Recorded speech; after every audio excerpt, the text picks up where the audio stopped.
সাল 1728। আজকের হুগলি তখন বন জঙ্গলে ভর্তি এক এলাকা।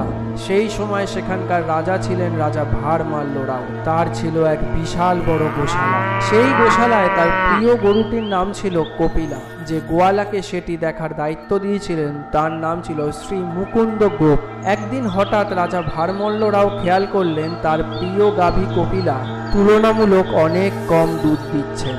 তখন তিনি মুকুন্দ গোপকে নালিশ করলে মুকুন্দ গোপ একদিন সেই কপিলার পিছু নেয়। লুকিয়ে লুকিয়ে দেখে সেই জঙ্গলের মাঝে একটি পাথরের ওপর কপিলা নিজে থেকে অলৌকিকভাবে দুধ দান করছে। তিনি রাজাকে জানাতে রাজা সেটি দর্শন করে ও বেশ কিছু লোকজন নিয়ে এসে সেটি খুঁড়ে তোলার চেষ্টা করেন। অনেক দিন খোঁড়ার পরেও সেই পাথরের শেষ আর পাওয়া যায় না।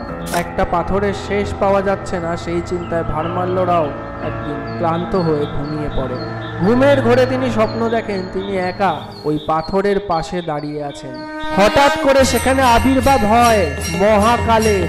স্বয়ং শিব ঠাকুর সেখানে এসে রাজা ভারমাল্য রাওকে বলে, আমি সৃষ্টি, আমার কোনো শেষ নেই, এটা আমি নিজে, তাই এইখানেই প্রতিষ্ঠা কর আমার মন্দির, নাম দে তারকেশ্বর।